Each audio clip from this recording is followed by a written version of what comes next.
Malam itu, Sabtu Pahing, pertengahan Juli tahun 1990, bau minyak wangi serimpi atau minyak mayat masih tercium semerbak di ruang tengah. Ruangan di mana tadi jenazah bapak direbahkan, orang-orang masih duduk bersilah di atas tikar yang terbentang di ruangan tamu, mengobrolkan hal basa-basi tentang kehidupan. Sudah sore tadi bapak dikuburkan. Sedih bercampur lega. Sedih karena bapak sudah tiada, tapi lega karena akhirnya bapak bisa lepas dari penderitaannya selama kurang lebih 2 tahun belakangan ini. Aku berjalan keluar rumah, menghampiri kerumunan orang yang tengah duduk di bawah tenda di depan rumahku. "Sini Kir," panggil Naryo, kawan sebayaku yang sedang duduk di ujung. Sambil menghela napas panjang, aku berjalan menghampiri dan duduk di sampingnya. "Yang sabar ya," ucapnya sambil sedikit memegang bahuku. Sambil tersenyum, aku pun menyambut baik kata-kata dari temanku itu. Kata-kata yang sedari tadi selalu diucapkan oleh orang-orang kepadaku. Aku pun mengobrol dengan Naryo, membicarakan hal yang remeh-temeh dengan sedikit candaan yang sepertinya memang coba dia selipkan untuk menghiburku. Entah berapa batang rokok dan berapa sesapan kopi yang aku dan Naryo habiskan yang jelas tak terasa. Malam sudah semakin larut. Satu persatu tetangga mulai berpamitan untuk pulang. Hingga akhirnya sekira pukul 01.00 dini hari, Naryo pun juga sudah tak kuat menahan kantuknya. "Aku pulang dulu ya Bel," ucapnya sambil berdiri membenarkan sarungnya dan menepuk pundakku. Suasana sudah semakin sepi. Aku pun beranjak masuk kembali ke dalam rumah. Dan sayup-sayup masih terdengar obrolan di arah belakang rumah. Suara Pak Dekarjo dan Lek Manto, kakak dan adik mendiang bapakku. Aku yang masih belum ingin tidur pun berjalan menghampiri Pak D dan pamanku itu. Dari balik ambang pintu dapur terdengar percakapan yang cukup serius antara Pak D dan paman. Entah apa topik yang sedang mereka bicarakan. Yang jelas di situ nama bapakku beberapa kali disebut. "Sini Kir," kata Pak D yang melihat aku mengintip di pintu. Aku pun duduk di antara mereka yang kembali saling berbicara meneruskan obrolan yang sempat terpotong oleh kedatanganku. Ku ambil sebatang rokok milik Pak D dan ku nyalakan seraya menyimak obrolan mereka. "Jangan aku Mas, aku tidak berani. Keris itu harus diberikan kepada orang yang sudah diberikan mandat," kata Lek Manto menanggapi salah satu pernyataan Pak Dekarjo. Sesaat batinku terpikir, jangan-jangan keris milik bapak. Batinku yang semakin memperhatikan pembicaraan Pak D dan paman. "Berarti Sukirno," ucap Pak D sambil membalik memandangiku. "Apa Pak D?" jawabku. "Itu loh, keris milik Mbah Kakung yang diwariskan ke bapakmu. Menurut perintah, itu harus diberikan kepadamu," kata Pak Dekarjo yang langsung aku sanggah. Tidak Pak D, aku tidak ingin berurusan dengan hal seperti itu," tolakku. "Tapi ini mandat nak, dari almarhum Mbah Kakung," kata Pak D kembali menegaskan. Mendengar kata Mbah Kakung disebut membuatku sedikit berpikir dan kembali mengingat sosoknya yang sangat hangat dan flamboyan menyayangiku. Di sini aku pun tidak bisa menolaknya dan belum juga mengiyakannya. Dan dengan beralasan mengantuk, aku pun meminta izin ke Pak D dan pamanku untuk masuk ke dalam kamarku. Sebenarnya hanya untuk keluar dari pembicaraan ini. Baru tadi bapakku meninggal, yang dibahas sudah yang tidak-tidak, kayak tidak ada hari lain saja, gerutuku dalam hati sambil berjalan menuju kamarku. Saat aku berjalan, sempat aku lihat dari luar pintu kamar ibu yang sedikit terbuka. Tampak ibu sudah tertidur bersama Bude, istri Pak Dekarjo di sampingnya. Ku tengok dia sebentar dan aku pun kembali berjalan masuk ke kamarku. Aku merebah memandangi langit-langit kamar, merangkai kenyataan yang masih seperti mimpi. Beberapa detik kadang aku terlupa jika bapak sudah tiada. Hingga perlahan rasa kantuk pun memaksaku untuk tidur. Aku pun terlelap di malam itu. Singkat waktu, aku terbangun di subuh hari. Aku menoleh sambil mengusap mataku. Dan disinilah aku dibuat terkejut ketika melihat kursi roda bapak sudah berada tepat di samping ranjangku. Beberapa saat aku masih mencoba mencerna, namun seketika aku tampar wajahku sendiri. Astagfirullah, siapa yang menaruh kursi roda ini di sini? Terburu aku keluar kamar, mencari ibu yang sepertinya sudah terbangun dan berada di dapur bersama Bude. "Ibu, siapa yang menaruh kursi roda Bapak di kamarku?" tanyaku sedikit menyentak. Ibu dan Bude tampak kebingungan mendengar kata-kata itu. "Yang benar saja kamu. Masa kursi roda di sini bisa berjalan sendiri ke kamarmu?" kata ibu sambil berjalan membuka pintu gudang yang berada di dekat dapur. Dan seketika ibu terdiam, kembali menoleh ke arahku dan Bude yang berdiri di dekatku. "Ada apa, Dik?" kata Bude seraya mendekat dan ikut melihat ke dalam gudang. "Kursinya tidak ada, Mbak," kata ibu sambil beranjak dan sedikit berlari menuju kamarku, diikuti oleh aku dan Bude. Sesampainya di dalam kamarku, ibu hanya terdiam sambil memegangi gagang kursi roda bapakku itu. Bude pun mendekat dan memegang pundaknya. Terlihat ibu menahan air matanya seraya menuntun kursi roda itu keluar dari kamarku, dan aku hanya tercengang melihatnya. Beberapa saat setelah ibu dan Bude keluar, aku pun duduk di ranjangku. Dengan perlahan kesadaranku yang mulai kembali, aku ingat betul. Memang, dulu setiap pagi, Bapak selalu masuk ke kamarku, membangunkanku, dan memintaku untuk mengantarnya berjemur di depan rumah dengan kursi rodanya itu. Bagaimana kursi roda itu bisa masuk ke kamarku? Hampir seharian penuh, aku mencari alasan logisnya. Namun sama sekali, aku tak menemukan jawaban yang masuk akal. Bahkan, aku sempat merasa sakit hati dengan sepupuku yang menanggapi cerita itu dengan berkata kalau orang meninggal sebelum 40 hari, arwahnya masih bergentayangan di sekitar rumahnya. Dipikir bapakku setan gentayangan apa? Batinku waktu itu. Pasti ada orang iseng menaruh kursi roda itu. Itulah alasan masuk akal yang masih berada dalam pikiranku waktu itu. Hari pun silih berganti dengan biasa saja. Acara doa 1 hari hingga menuju 7 hari berjalan lancar sewajarnya. Walau Pak D dan Paman terus saja merayuku agar menerima keris itu yang lama-lama membuat aku sedikit muak dan risih. Kenapa harus sekarang dibicarakan? Ini kan masih masa bergabung, pikirku menggerutu. Hingga sampailah aku pada malam di mana semua teror berawal. Tepatnya 8 hari setelah kepergian Bapak, aku dan Ibu sudah selesai berberes, menggulung karpet di ruang tamu, dan menata meja kursi seperti sedia kala. Tenda di depan rumah juga sudah diturunkan sore tadi. Tak lupa juga Ibu melihat kursi roda Bapak dan memasukkannya ke dalam gudang. Sekira pukul 22.00, Ibu masuk ke dalam kamarnya. Begitu juga dengan aku yang langsung mengempaskan tubuhku di atas kasur. Semua akan baik-baik saja, kataku sambil melipat kedua tanganku dan menjadikannya bantal. Menit berlalu, mengantarkanku kepada rasa kantuk. Aku pun memejamkan mata yang sudah mulai berat ini. Hingga tak terasa, aku pun terlelap dan bermimpi. Iya, seperti dugaan kalian semua, aku bermimpi tentang Bapak. Dia mendatangiku di sebuah lembah dekat rumah, sambil membawa bungkusan hitam yang dipegang oleh kedua tangannya. "Ini harus diterima," ucap Bapak menyodorkan bungkusan itu dalam mimpiku. "Apa ini, Pak?" jawabku, seraya menengadahkan kedua tanganku untuk menerimanya. Seperti mimpi bertemu orang yang sudah meninggal yang dialami oleh kebanyakan orang, aku saat itu awalnya benar-benar tak menyadari kalau Bapak sudah tiada. Baru ketika aku benar-benar memegang bungkusan itu, di situ aku seketika menyadari jikalau Bapak sudah meninggal. "Astagfirullah, Bapak!" teriakku spontan hingga tak sengaja aku melepas dan menjatuhkan bungkusan itu. Dan bersamaan dengan itu, aku pun terbangun sampai terperanjat dengan keringat bercucuran. Halaku lega, ternyata ini hanya mimpi. Namun ternyata kelegaan itu tak bertahan lama. Ketika beberapa saat kemudian, aku mendengar engahan nafas yang sepertinya berasal dari bawah ranjangku. "Suara apa itu?" bisikku. Dengan keadaan itu, sebenarnya aku masih mencoba untuk berpikir rasional dan menganggap itu adalah suara kucing atau entahlah. Namun rasionalitas itu malah membuatku penasaran dan ingin memeriksa apa yang ada di bawah ranjangku ini. Tak mungkin aku bisa tidur lagi kalau aku tak memeriksa apa yang ada di kolong ranjangku, batinku, seraya bergeser pelan ke ujung tempat tidur.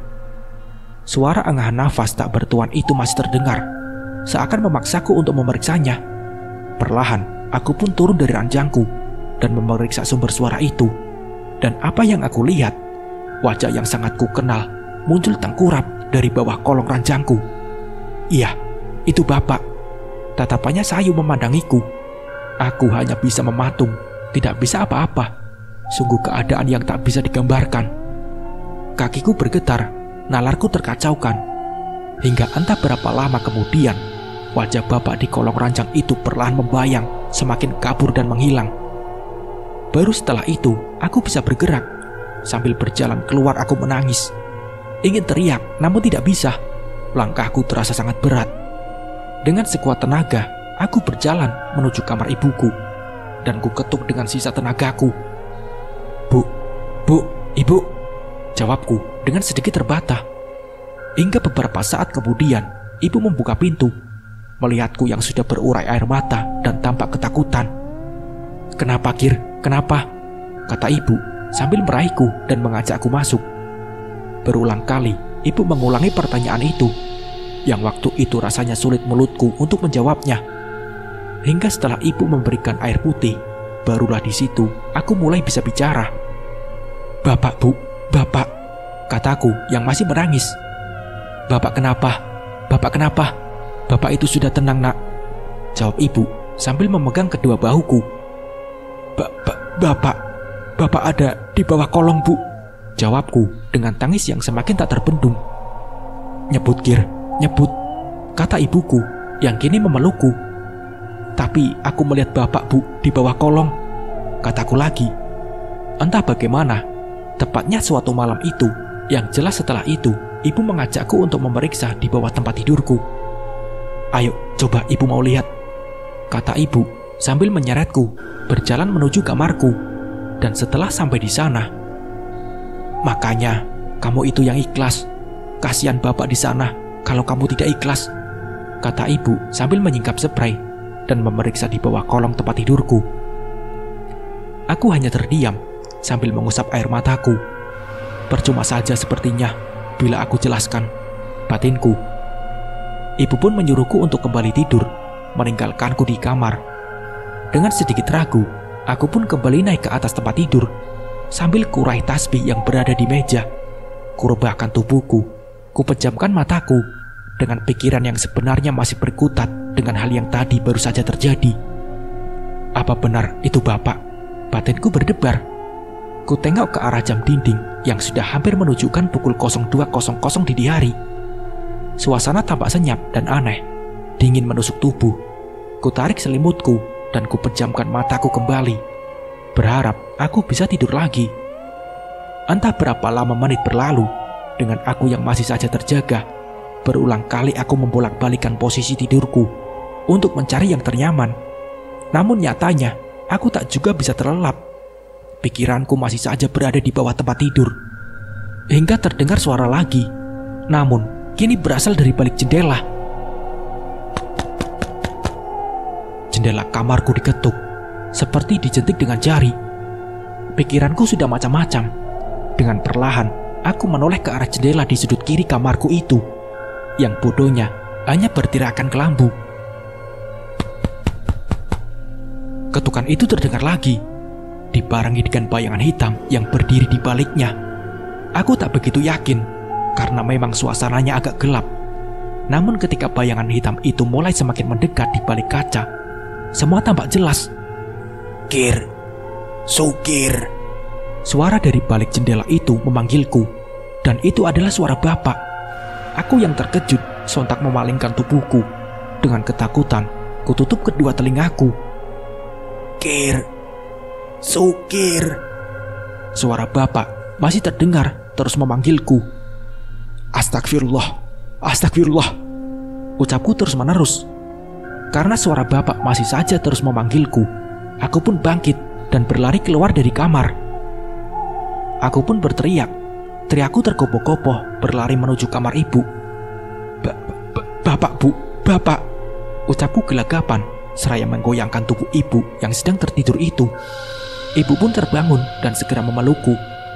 "Nyebut, Kir, nyebut," kata ibu mencoba menenangkanku. "Kamu tidak mau merawat keris Mbak Kakung kan? Tidak apa-apa. Tak bisa dipaksakan, tapi kamu harus sanggup seperti ini terus. Tak apa, ibu tetap mendukung keputusanmu. Nanti aku bantu cara melewati ini semua, kata ibu yang seketika membuatku berhenti menangis dan kebingungan. Malam itu pun aku tidur bersama ibu dengan perasaan dan pikiran yang masih kacau. Akhirnya aku pun terlelap di pelukan ibu bak masa kecil dulu. Singkat cerita, aku pun terbangun keesokan harinya dengan badan yang terasa tak enak. Kepalaku pusing dan semua bagian tubuhku terasa sakit. Mungkin ini karena kejadian semalam, batinku. Aku menoleh ke samping. Ibu sudah tak ada di sampingku. Oh, ibu sudah bangun duluan, batinku. Seraya bangkit dengan payah dari tempat tidur. Samar-samar, aku mendengar suara orang yang tengah berbincang. Sepertinya itu Pak Dekarjo dan Lek Manto yang sedang mengobrol dengan ibu di ruang tamu. Ngobrolin apa mereka?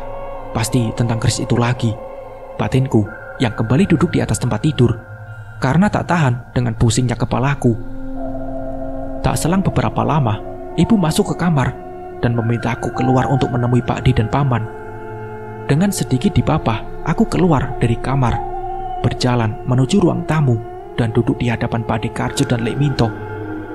Sebuah keris tergeletak di atas meja dengan kain putih yang menutupi seluruh bagiannya. Ini keris Nyakir, ucap Pak D dengan pandangan yang memohon. Entah apa yang ada di pikiranku. Dengan sadar ku ambil keris itu, ku buka temali dan kain kafan yang membalutnya. Bau minyak klenik mencuat membaui seisi ruangan. Dengan agak gemetar, ku cabut bilah keris itu dari sarungnya. Ku pandang setiap balik sisinya, dan dengan aneh, mendadak tubuhku bercucuran dengan keringat. Aku menyadari, tubuhku yang tadi terasa sakit, kini tak lagi sakit. Begitu juga dengan peningku, yang begitu saja menghilang. Karena aku merasa aneh, ku lemparkan kembali keris itu di atas meja, tanpa penutup bilahnya. Bagaimana? Apa yang kamu rasakan? Tanya Pak D kepadaku. Aku masih ragu untuk menjelaskan apa yang aku rasakan saat itu. Ku alihkan saja dengan aku yang bercerita tentang kejadian semalam. Pak D, Paman, dan Ibu tampak mendengarkan ceritaku dengan seksama, yang di akhir aku tutup dengan pertanyaan. Apa aku harus yang merawat keris ini? Tanyaku. Persis itu, persis, kata Lek Manto yang terdengar tak nyambung dengan pertanyaanku tadi. Persis bagaimana, Paman? Tanyaku mengernyitkan dahiku. Iya, persis. Persis seperti yang dialami bapakmu waktu dulu akan menjadi pewaris keris ini, ucap Paman yang berlanjut dengan ceritanya. Ternyata dulu bapak juga seperti itu, sempat tak mau menerimanya dan mengalami gangguan hampir mirip dengan apa yang aku alami. Apa aku terima saja ya mandat ini? Pikirku setelah mendengar sepenggal cerita dari Lek Minto. Namun belum sempat aku menjawab, ibu langsung menyela. Tapi ini juga tidak bisa dipaksakan toh.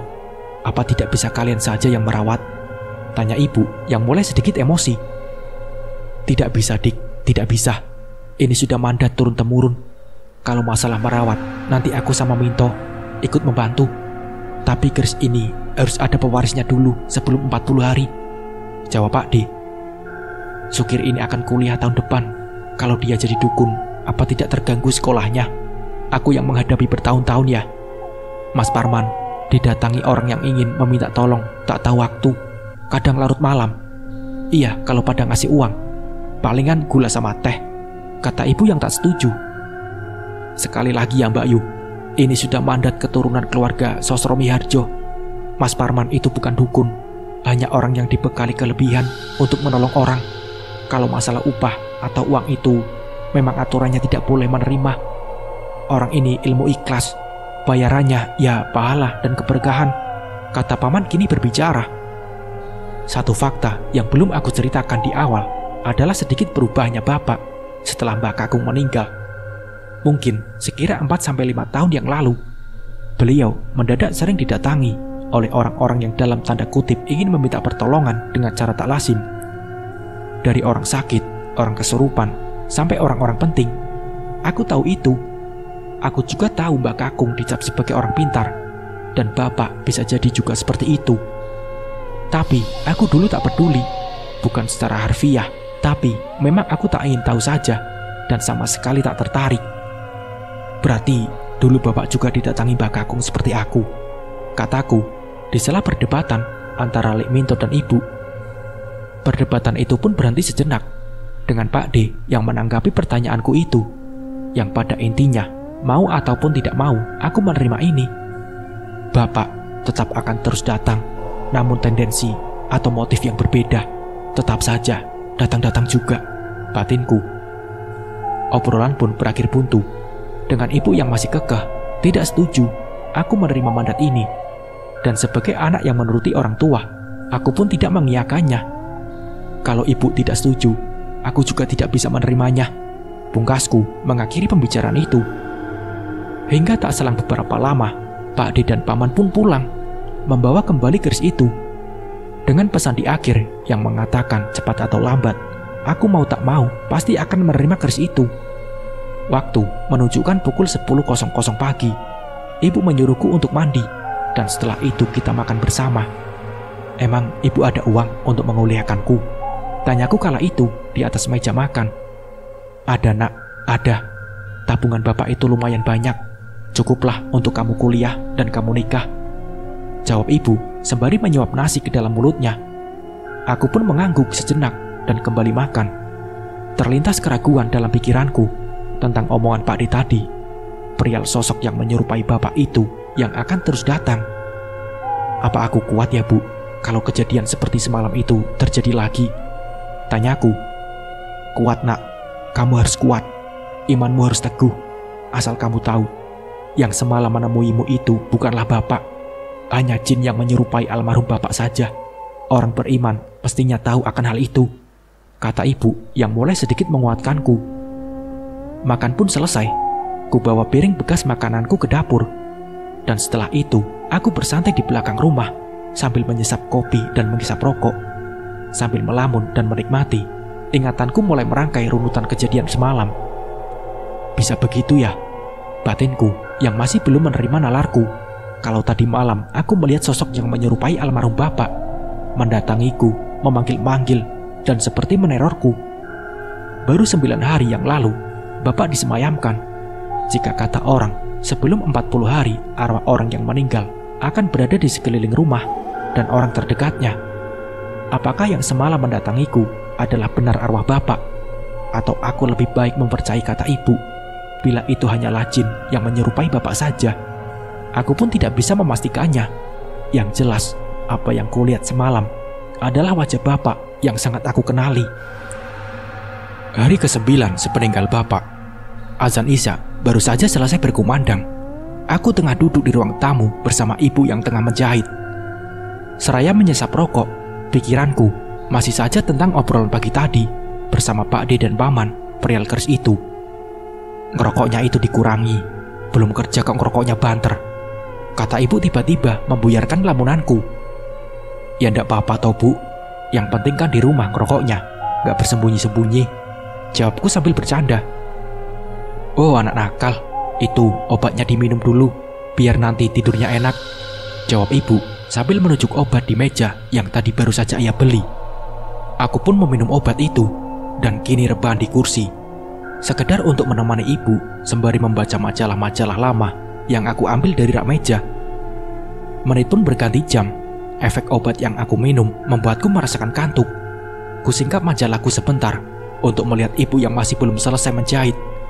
Inginku masuk ke kamar dan tidur, tapi rasanya tak tega meninggalkan ibu sendiri di ruangan ini.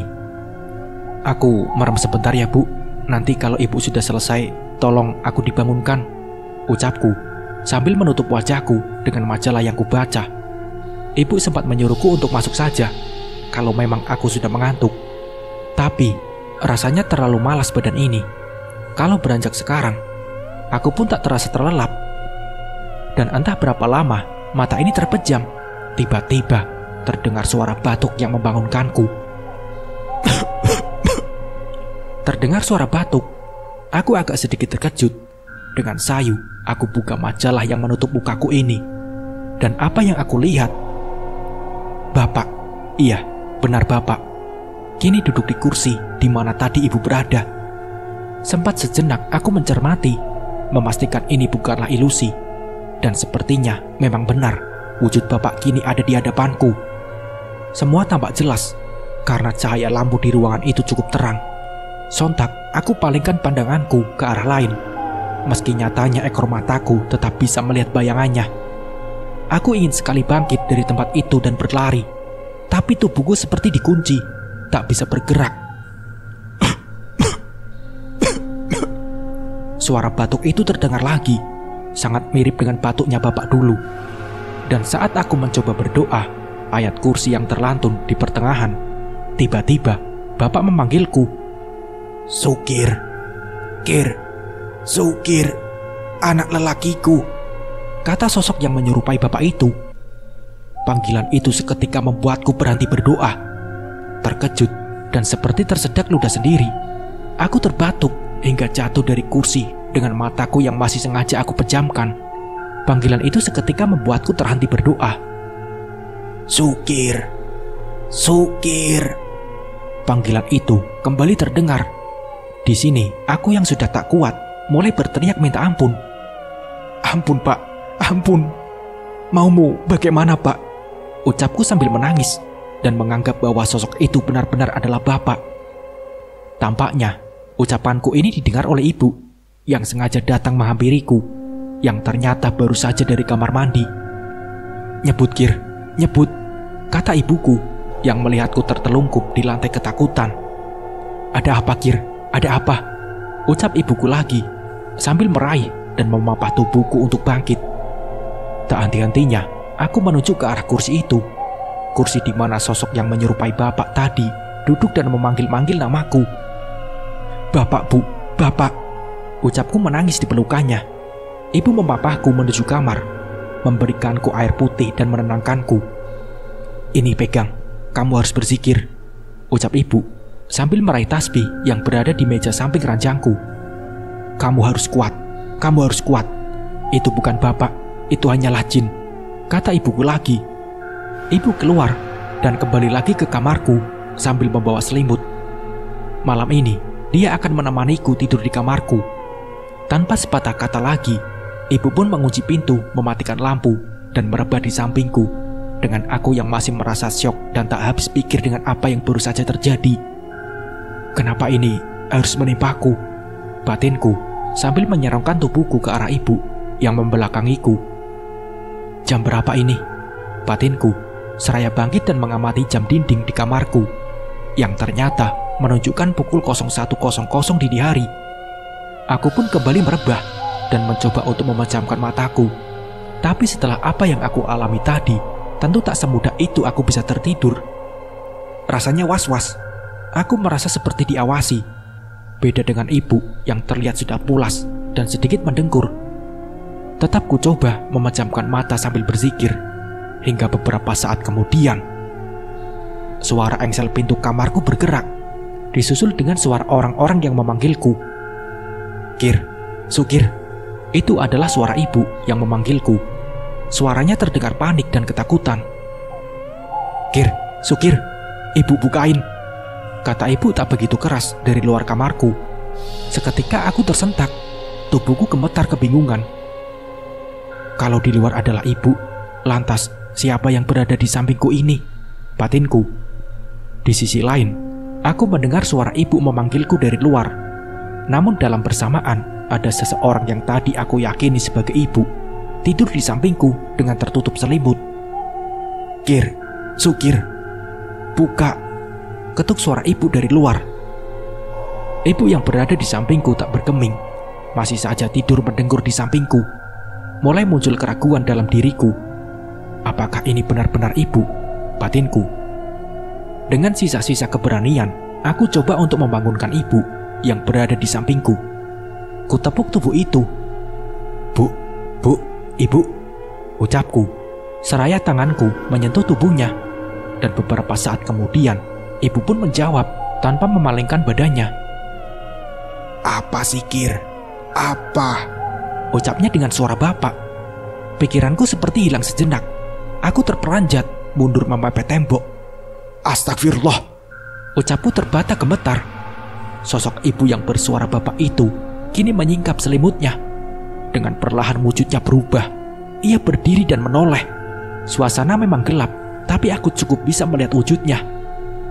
"Kir, Sukir," ucapnya. Suara bapak, tapi tidak dengan wujudnya yang hitam dan besar. Sosok itu kini berdiri di depanku dan terus memanggil-manggil namaku. Kini aku hanya bisa berteriak. Sementara ibu yang sepertinya mendengar teriakanku kini tampak semakin kencang menggedor pintu. "Buka, Kir, buka, buka!" teriak ibu dari luar kamar. Aku yang ketakutan kini menutup mataku, seraya terus-menerus berteriak memanggil ibu. "Tolong, Bu, tolong, tolong!" kataku meringkuk di sudut tembok. Sempat terdengar ibu yang sepertinya ingin mendobrak pintu, hingga perlahan pendengaranku mulai bengang. Tak ada lagi yang bisa ku dengar selain suara bapak yang keluar dari sosok itu. Menggema di telinga dan kepalaku. Suasana yang gelap itu juga perlahan semakin menggelap. Gelap sampai benar-benar gelap. Aku pun tak sadarkan diri. Entah berapa lama itu, yang jelas ketika aku kembali tersadar, masih di tempat yang sama ada ibu, Pak Dekarjo, dan Lek Minto di situ. Langit sudah tak lagi gelap.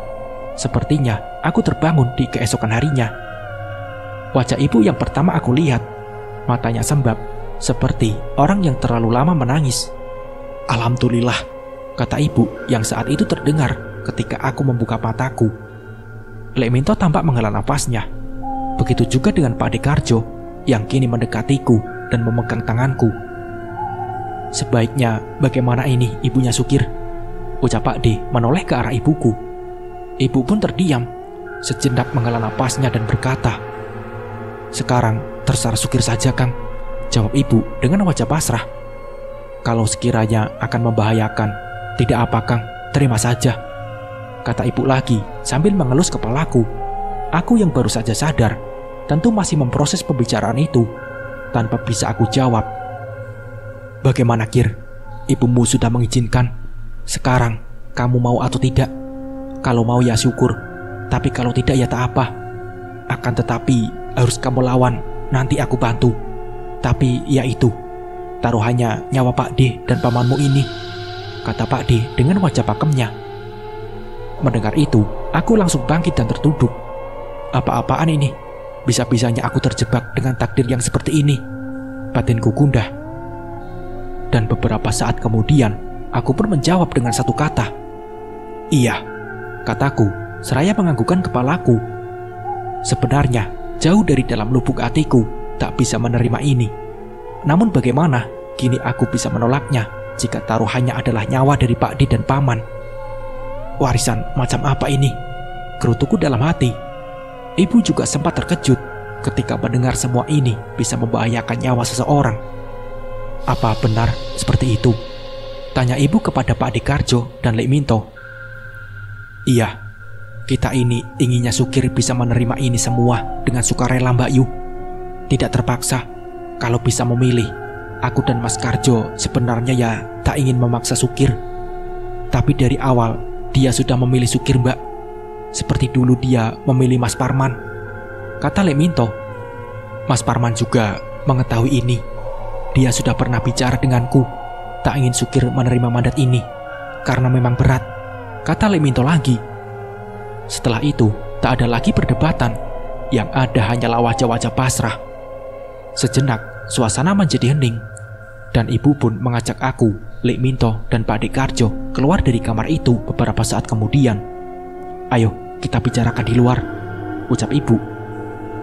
Sambil terus mencerna fakta mengejutkan ini dalam benakku, aku bangkit memaksa tubuhku yang lemas ini berjalan keluar dan duduk di ruang tamu bersama mereka. Suasana tampak canggung. Tak ada yang mau memulai pembicaraan. Pak D mengeluarkan keris itu, masih dengan tampilan yang sama, terbalut kain putih. Setelah meletakkannya di atas meja, Pak D kembali terdiam, seperti tengah merangkai kata untuk berbicara. Setelah aku tunggu beberapa saat, aku yang mulai tak sabar pun kini berkata, "Terus ini bagaimana?" tanyaku. "Kamu benar-benar ikhlas kan, Kir?" tanya Pak D. Pertanyaan ini sulit aku jawab, karena keraguan kuat yang masih bertahan dalam hatiku. Tapi mengingat aku tak bisa menolaknya lagi, aku pun akhirnya berkata, Iya Pak D, aku ikhlas. Jawabku terjeda beberapa saat. Harus benar-benar ikhlas. Tandas Pak D kembali. Iya Pak D, benar. Jawabku mengangguk. Sempat terdiam sejenak. Pak D pun kini membuka kain yang membalut keris itu dan memberikan kerisnya kepadaku. Aku tahu kamu belum yakin, Kir. Tapi ini bawa saja dulu sambil membiasakan diri. Cinta tumbuh karena terbiasa, kata Pak D, yang setelah itu menyuruhku untuk mengeluarkan keris itu dari rangkanya. Ibu hanya terdiam pasrah. Begitu juga dengan aku yang mau tak mau harus menerima ini. Hingga selang beberapa menit kemudian, Pak D dan Paman berpamitan. Sudah, aku dan Minto izin pulang dulu ya. Besok kalau sudah waktunya aku akan kemari, kata Pak D. Tinggallah ibu dan aku di ruang tamu itu dengan wajah-wajah yang tampak bingung harus bagaimana. Setitik harap ada dalam pikiranku. Semoga tak ada lagi keganjilan yang aku alami setelah aku menerima ini, pikirku. Pagi itu pun, aku pun mandi, sarapan, dan setelah itu pergi keluar rumah untuk mendinginkan kepala ini. Satu-satunya tujuan yang terbesit saat aku keluar adalah Naryo, teman sebayaku yang untuk saat ini paling bisa kutemui. Aku berjalan menuju ujung desa, dekat pematang sawah yang terdapat 2 buah kolam ikan. Disitulah Naryo sehari-hari biasanya beraktivitas di kolam ikan lele miliknya. Terlihat dari jauh, Naryo tengah melempar pelet ke dalam kolamnya. Sini Kir, teriak Naryo dari jauh ketika melihat kedatanganku. Aku pun duduk di kursi bambu di sebuah gubuk depan kolam itu. Naryo mendekat dan duduk di sampingku. Nah, begitu dong keluar, jangan di rumah saja, kata Naryo, seraya menawariku sebatang rokok.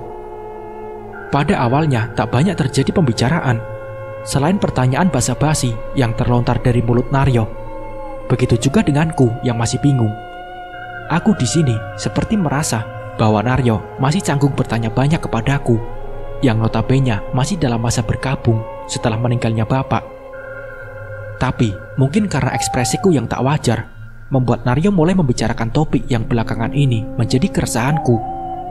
Iya, tentang bapak dan segala ceritanya di desa ini. Kamu pasti mendapatkan peninggalan banyak ya dari bapakmu, kata Naryo. Sungguh pembuka obrolan yang cukup aneh.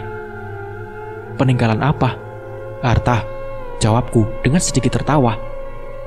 Pegangan Kir, bapakmu kan ampuh, pasti jimatnya banyak, kata Naryo. Apa kamu tidak ingat? Dulu maling sapinya Pak Kismo yang tertangkap dan dikebuin warga, tapi tidak apa-apa. Terus disendil jidatnya sama bapakmu. Tiba-tiba langsung terkapar bersimbah darah, kata Naryo lagi. Oh itu, iya itu aku ingat, jawabku. Tanpa henti, Naryo terus nerocos tentang bapakku, yang ia dengar sendiri dari kesaksian orang-orang, terutama orang di desa ini, perihal kemampuan bapakku, yang justru sebagian besar baru sekarang aku ketahui. Sebegitu banyaknya cerita tentang bapak. Pembicaraan itu berputar-putar cukup panjang dan sampai lagi ke pertanyaan awal dari Naryo, yaitu apakah aku mendapatkan sesuatu dari bapak. Disinilah giliran aku yang berbicara. Aku awali dengan kata, jangan bilang siapa-siapa. Aku pun mulai menceritakan kejadian-kejadian itu dari awal hingga akhir, beserta sebabnya dan perkembangannya sampai detik ini. Waduh, ungkapan Naryo setelah mendengar rangkuman kejadian itu. Sayangnya, pembicaraan itu pun sedikit terpotong oleh azan zuhur yang terdengar. Tak terasa, aku dan Naryo sudah mengobrol berjam-jam. Naryo yang waktu itu ada urusan dan harus kembali ke rumah pun mengajakku pulang. Kita berjalan sembari terus mengobrol tentang hal itu sampai kita terpisah di persimpangan desa. Jadi, keris itu sekarang sudah dipegang kamu? Tanya Naryo, mengernyitkan dahinya. Iya, sekarang sudah di aku. Tapi aku kok belum mantap, jawabku sambil mempercepat langkah. Hingga sampailah kita di persimpangan desa, dan usailah obrolanku dengan Naryo di hari itu. Besok datang ke kolam lagi ya, ceritanya dilanjut, ucap Naryo saat kita terpisah di persimpangan jalan. Sesampainya di rumah, aku langsung makan siang dan merebah di kamar setelahnya. Masih saja aku terjebak dalam renungan itu. Apakah memang harus aku? Tanyaku dalam hati. Tak lama kemudian, ibu masuk ke kamar, membawa kotak kayu berwarna coklat. Apa itu, Bu? Tanyaku, seraya bangkit dari rebahaku. Ini punya Bapak, kamu sepertinya harus melihatnya, kata ibu sambil membuka kotak itu dan memperlihatkannya kepadaku. Sebuah kain bermotif batik di pinggirnya. Ibu mengambilkan itu dan membentangkannya. Bau wangi minyak melati menyerbak ketika kain itu terbentang. Apa ini, Bu? Tanyaku lagi. Ini sepertinya ikat kepala sih. Tapi kain inilah yang dulu digunakan untuk membungkus keris itu, jawab ibuku, yang kini tampak mencoba mendukungku dalam hal ini. Oh, jawabku, seraya menganggukkan kepalaku, dan ibu pun mulai bercerita. Ibu tidak bisa menampik jika bapakmu dulu itu memang memiliki kelebihan. Walaupun awalnya ibu tidak begitu suka, tapi ibu tahu betul jika kelebihan itu sudah membantu banyak orang. Kata ibu sejenak mengambil napas dan kembali meneruskan ceritanya. Salah satunya kain ini. Kain ini dulu ibu pernah menyaksikan. Ada wanita yang datang ke rumah tengah malam bersama keluarganya. Perutnya besar sekali, melambung seperti orang hamil. Terus perutnya diusap-usap oleh bapak dengan kain ini. Dan tanpa menunggu menit, perutnya langsung kempes, sembuh dan pulang, kata ibu sambil mengambil kain itu dari genggamanku. Dulu, keluarganya ingin memberi uang sekantong, katanya untuk wujud terima kasihnya, karena memang sudah berobat ke sana kemari dan tidak sembuh-sembuh. Tapi bapakmu malah nolak dan berkata, "Saya ini pegawai negeri, uang saya sudah banyak." Begitu kata bapak. Padahal dulu keadaan kita masih pas-pasan, kata ibu meneruskan ceritanya. Ibu pun kembali bercerita banyak hal menakjubkan yang dilakukan oleh bapak dahulu. Yang lucunya baru aku ketahui sekarang. Karena memang kata ibu, bapak ingin aku tak begitu bersentuhan dengan hal seperti itu. Ibu terlihat bersemangat menceritakan itu, menjadikan obrolan ini cukup panjang. Tidak hanya membahas klinik saja, karena justru bagian panjangnya diisi oleh cerita-cerita nostalgia antara bapak dan ibu. Kita mengobrol hingga menjelang sore, sampai obrolan kita terhenti oleh suara ketukan dari pintu depan rumah. Suara seorang pria yang terdengar dari depan rumah. Ibu segera beranjak keluar dari kamar dan hendak membukakan pintu, diikuti oleh aku yang agaknya penasaran dengan siapa tamu yang datang. Tapi saat aku masih berada di kejauhan, mendadak suasana di luar menjadi riuh, seperti rombongan orang. Ibu yang membuka pintu dan menyapa langsung ditanya oleh seorang pria parubaya yang terlihat agak panik. "Pak Parman ada, Bu," ucap pria itu. Mas Parman itu sudah meninggal, Mas. Kira-kira 10 hari yang lalu. Ada keperluan apa ya?" jawab ibu dengan lembut dan lirih. "Ah, yang benar saja, Bu. Jangan bercanda. Ini saya sedang butuh sekali.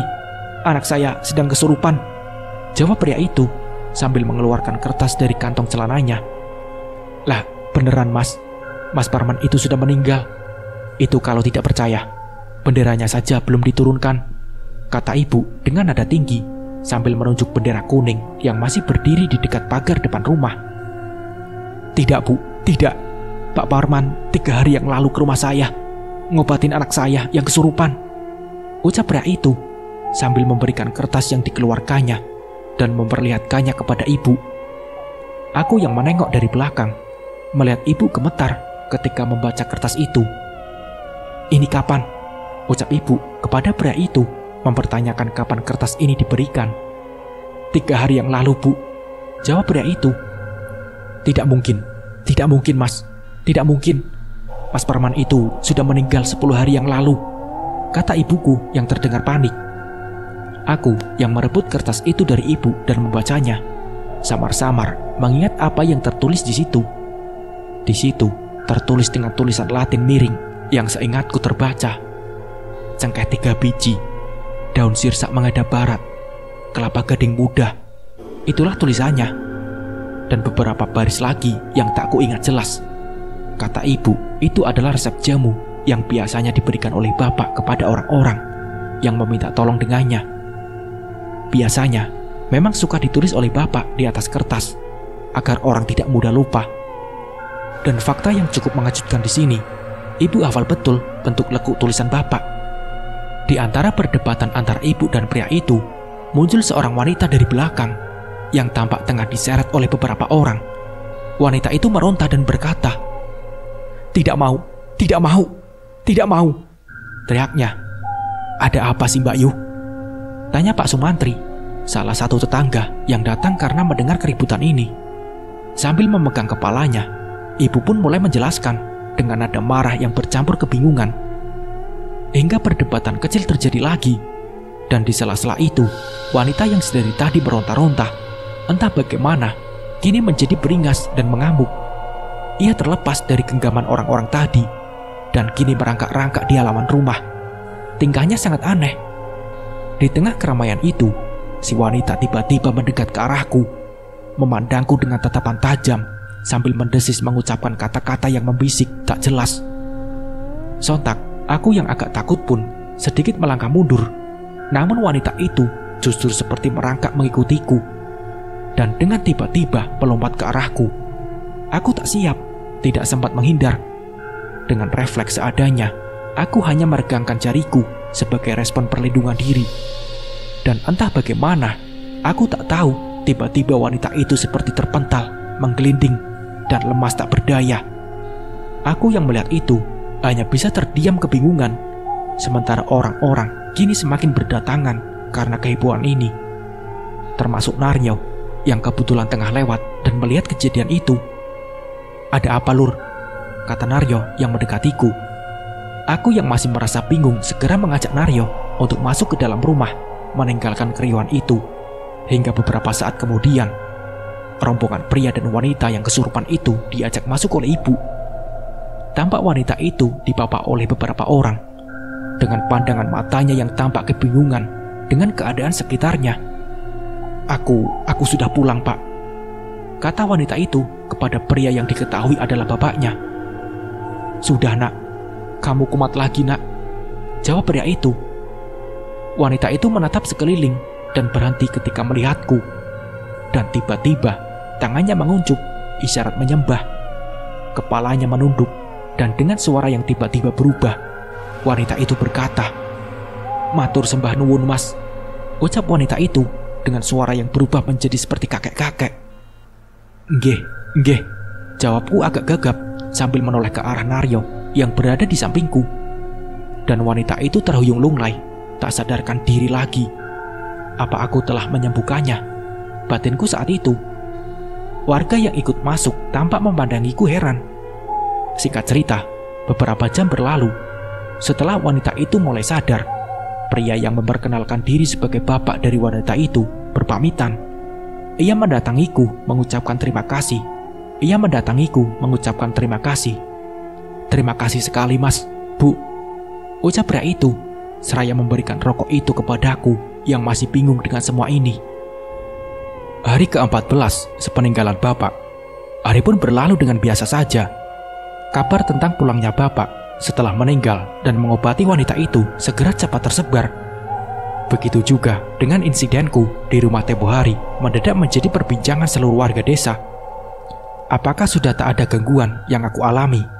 Sebenarnya tidak juga. Hanya saja, kini gangguannya tak semenyeramkan dulu ketika aku belum setuju untuk menerima keris itu.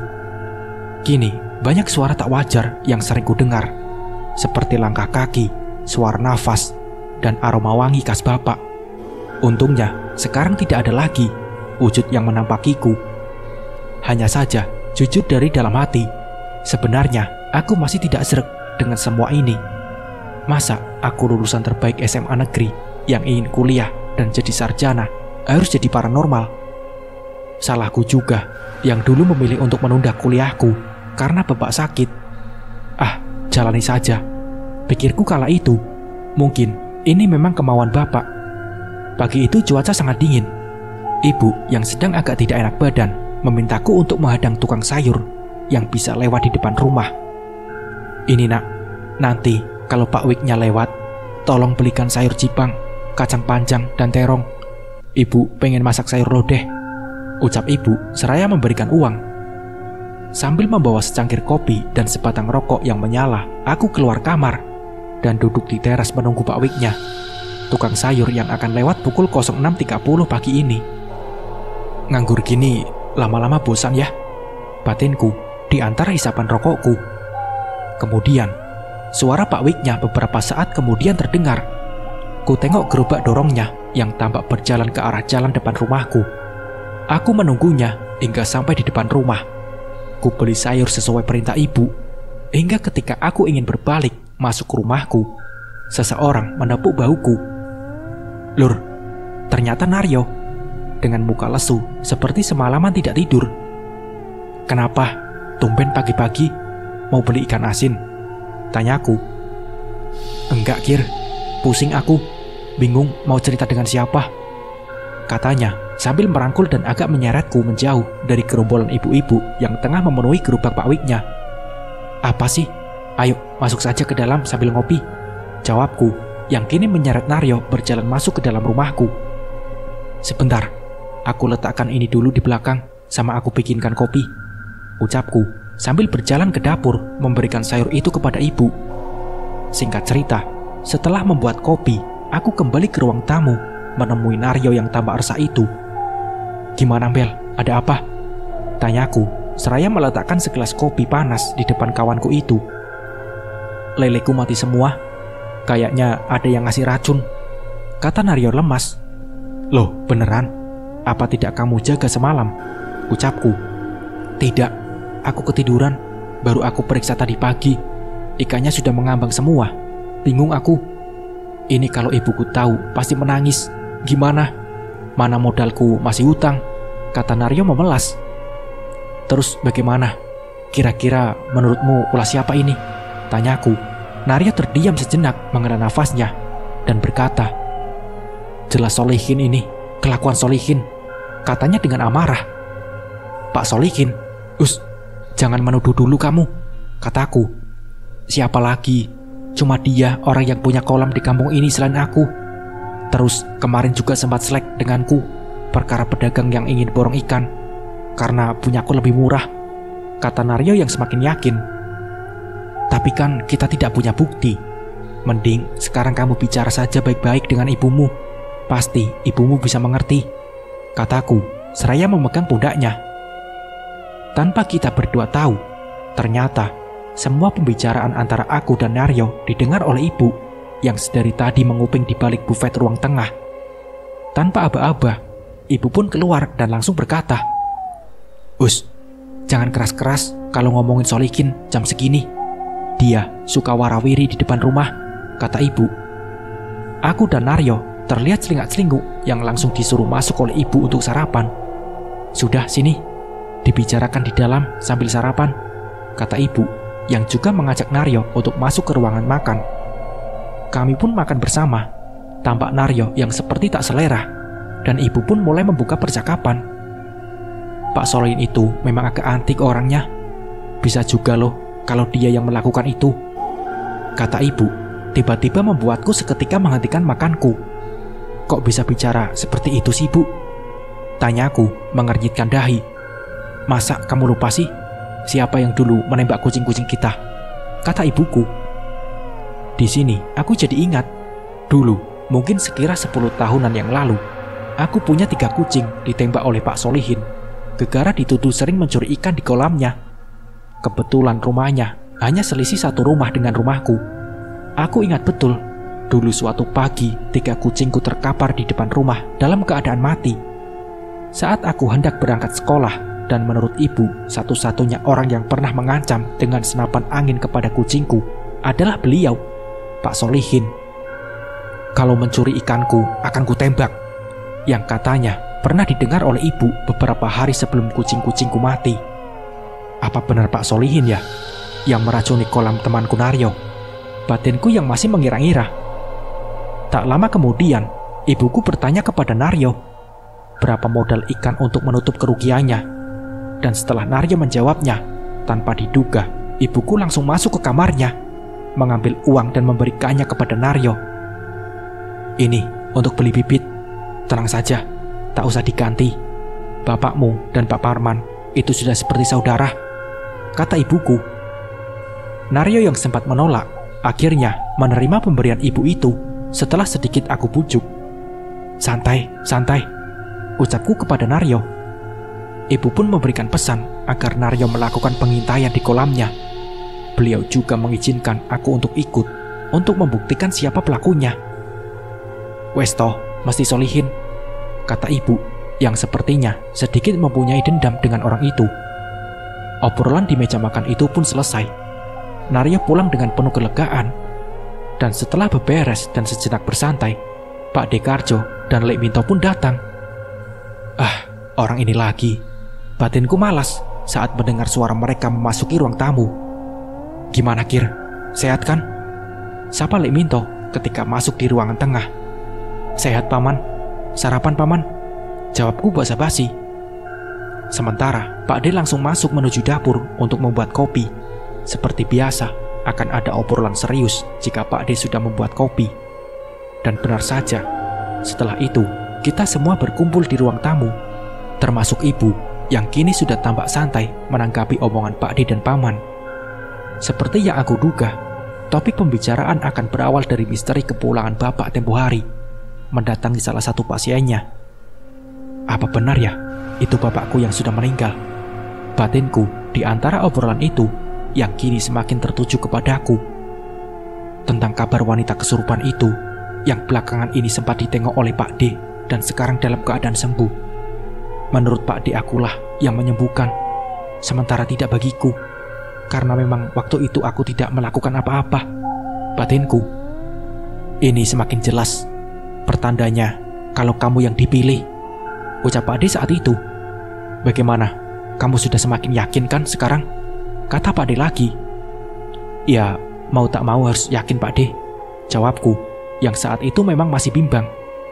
Pak D pun terdiam sejenak dan berkata, ya sudah, tidak apa-apa.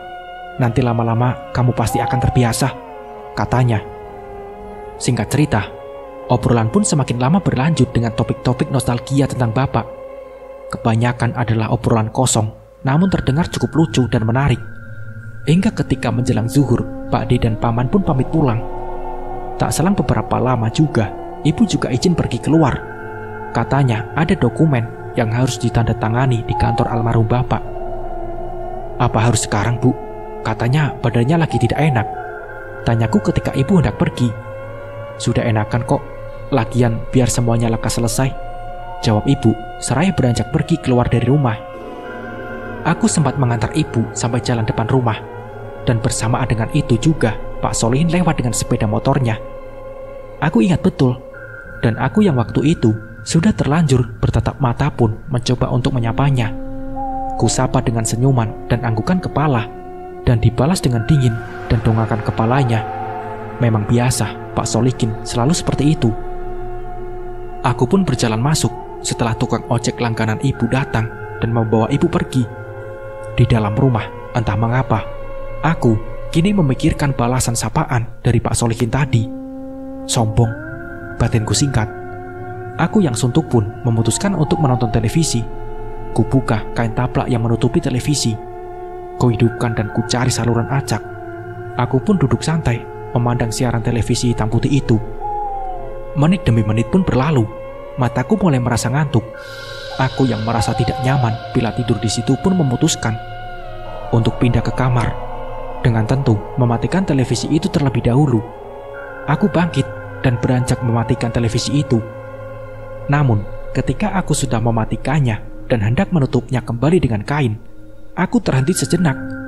Karena samar-samar, aku seperti melihat seseorang yang duduk di belakangku.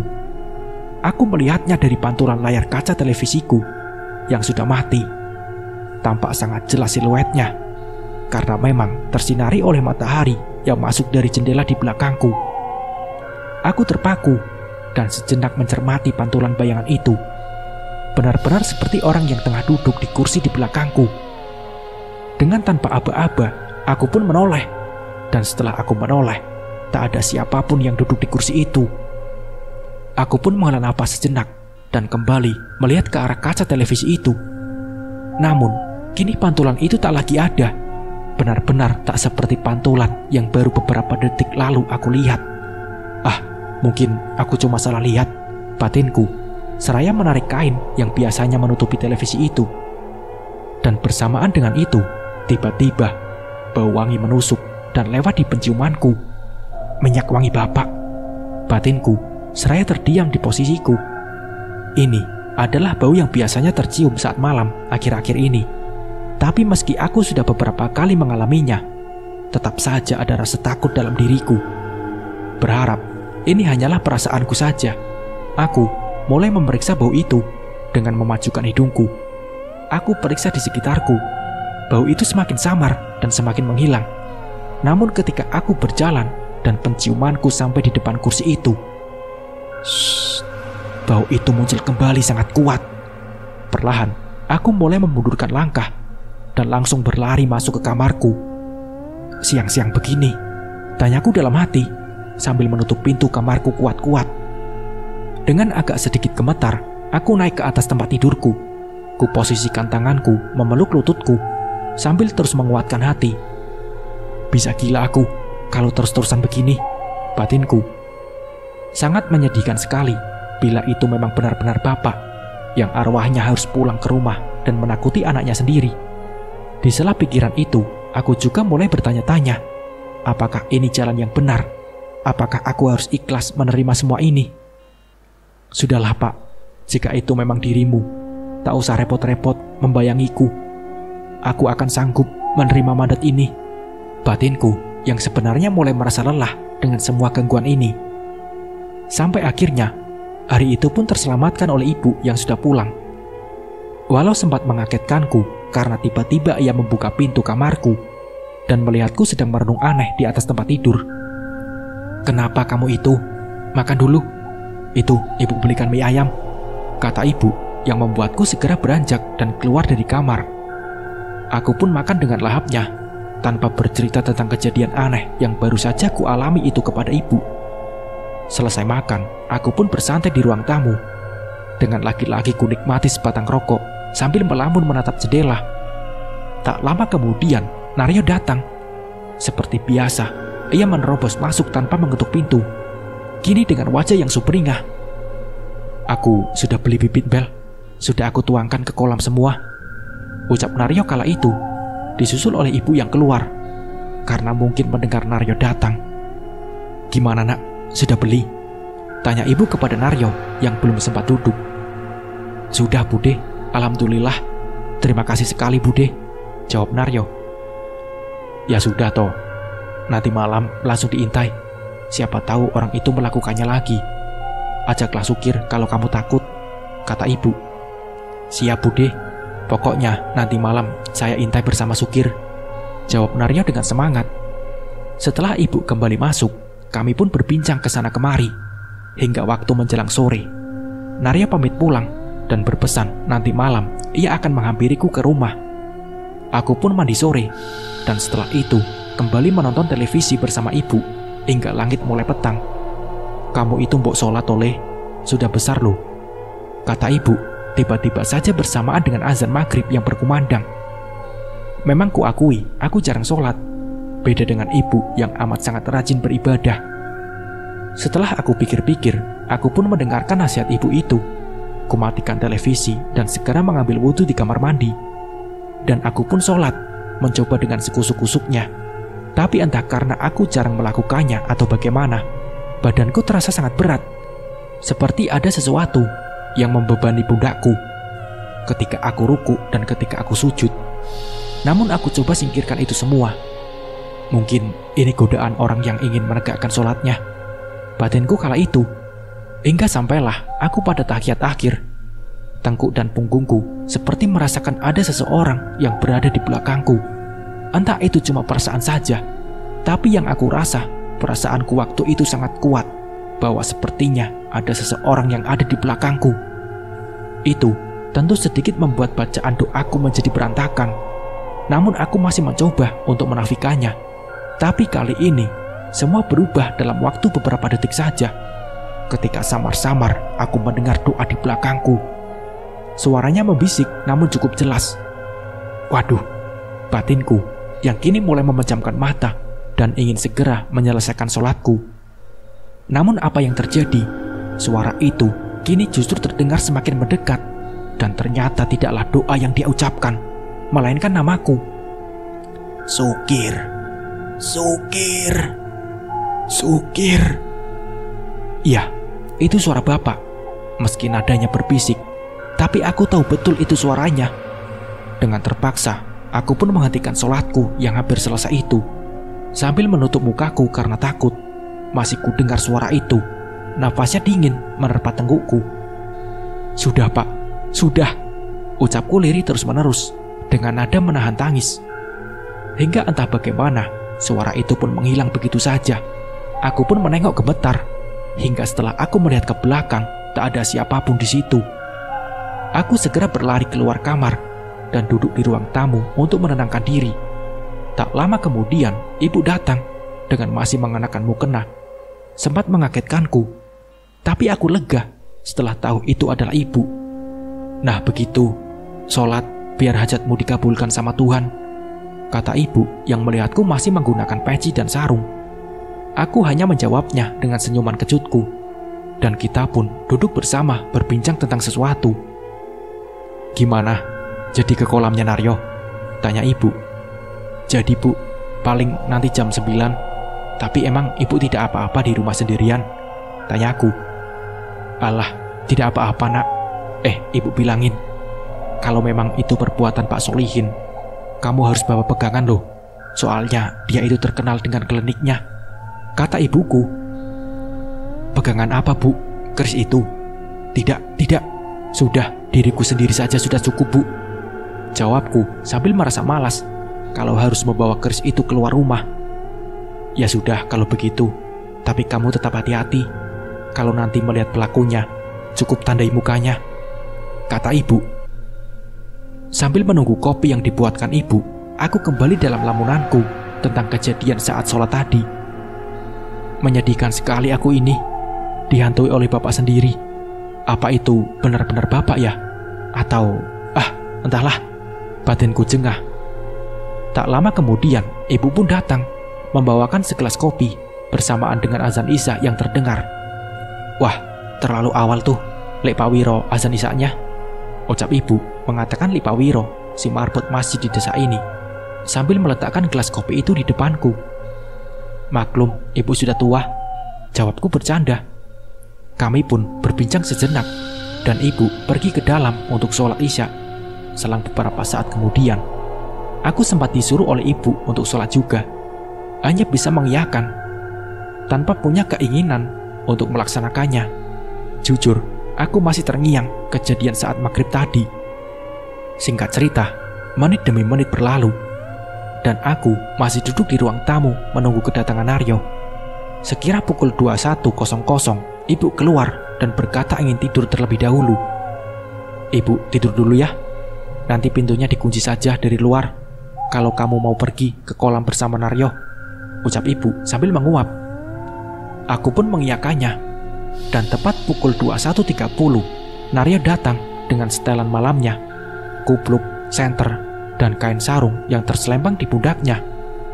Ayo berangkat Bel, kata Naryo begitu masuk ke dalam rumah. Aku pun langsung bersiap dengan setelan yang kurang lebih sama. Dengan langkah pasti, kita berangkat ke kolam Naryo di ujung desa. Singkat waktu, sesampainya di sana, sebelum masuk ke gubuk, aku dan Naryo berkeliling terlebih dahulu di setiap sisi 4 kolam miliknya itu, yang kini 2 diantaranya sudah penuh dengan ikan lele seukuran ibu jari orang dewasa. Setelah selesai, kita pun masuk ke gubuk, menyalakan lampu teplok dan membakar obat nyamuk. Terus ngapain saja ini kita di sini? Tanyaku. Ya sembunyi toh, namanya juga mengintai, jawab Naryo.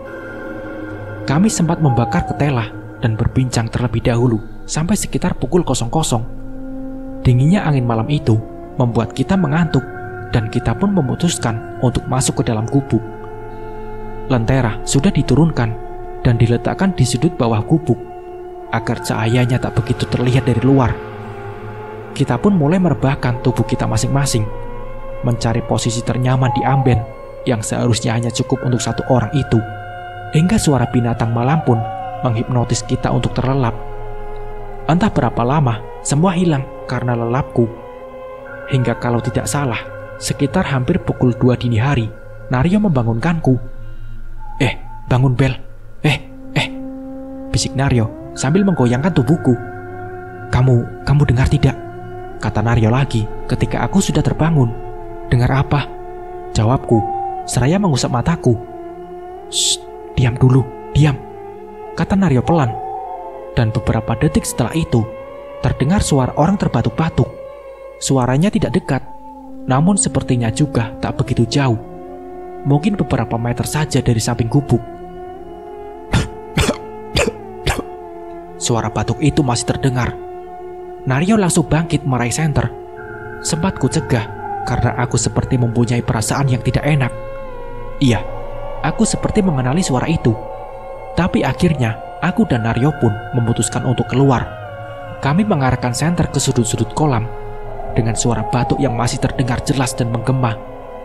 Aku yakin sekali dengan suara ini. Namun rasanya aku tak punya motif untuk memberitahukannya kepada Naryo.